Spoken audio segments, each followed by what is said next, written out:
Hello everyone, you're welcome to this video. If you're new to this channel, my name is Moyo and you're so welcome to SheBites.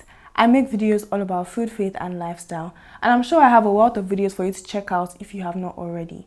As you can see from the title and the images on your screen, today I'm going to be showing you how to make hobnobs. Hobnobs are basically the ugly stepsister of digestives, and I call them the ugly stepsister because they're usually soft and too sweet for my own taste, but today I'm making them in a different way to make sure that they're not too sweet and they're nice and crispy. So if you like digestives, if you love oats and you're trying to combine the two, this hobnob recipe is for you. So stay tuned to see the full video because I know you want to. Thank you guys so much for watching.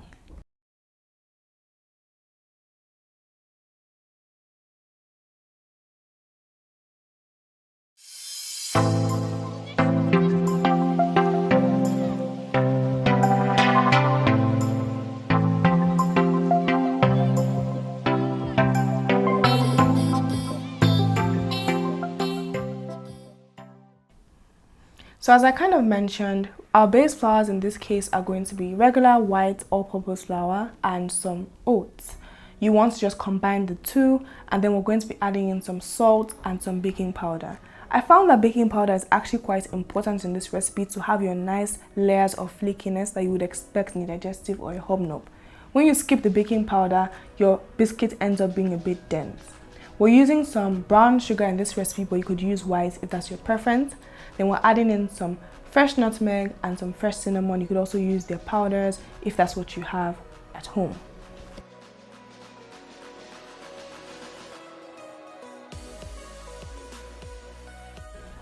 Lately, I've been experimenting using oils in pastries. As you can see, this oil is partially frozen. I've been freezing my oils to try and give that texture that butter gives to pastries so that you can have like a rubbing effect, you can have like a breadcrumb effect. It doesn't really work because oil melts so quickly, but I think it still helps the process a bit if your oil is partially frozen or cold, to give you kind of like a sandy texture, as we can see here.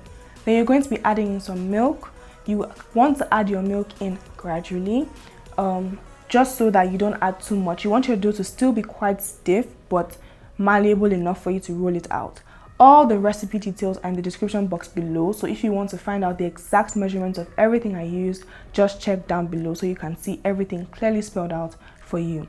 When you're done adding your milk, you just want to roll your dough into a ball and then divide that ball into two, because we're going to roll it out in two batches so we don't have too much going on our work surface at a point in time. On a well-floured work surface, you want to roll out your dough until a thickness of about 2 centimeters. You don't want it to be too thin. In this case, I rolled it out to about 1.5 centimeters, but I found out that thicker is even better. If you can do 2 or slightly above 2 centimeters, and then you're going to bake it a little bit at a little lower temperature than usual for this kind of biscuit, you're going to end up with a nice, flaky, thick biscuit that is crispy all the way through. So that is definitely a tip for making these biscuits. You can use whatever kind of cutter that you desire, but in this case I'm going to be using a plain round cutter to just cut into large rounds. For me, for these hobnobs, I found that larger cookies or larger biscuits are better than smaller ones, but it's really up to you what you prefer.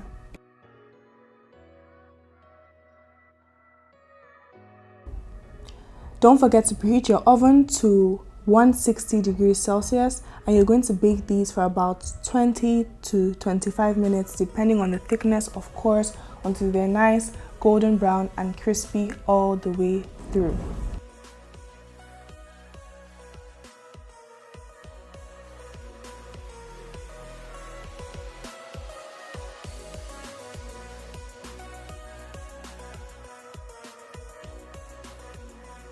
After baking, these will keep in your fridge for up to a month, or you can also keep them at room temperature in an airtight container for about 2 weeks. They are nice, crunchy, filled with oats, which gives you loads of fiber, so you can actually have them anytime in the day as part of your breakfast, as a midtime snack, as a treat in the night, whatever it is you prefer. These are absolutely delicious, easy to make, easy to store, and yeah, I hope you try them out in your own kitchen. If you do, don't forget to tag me on Instagram, Share your photos, comment down below what you think, and kindly share with your friends and your family so they can try out this recipe also.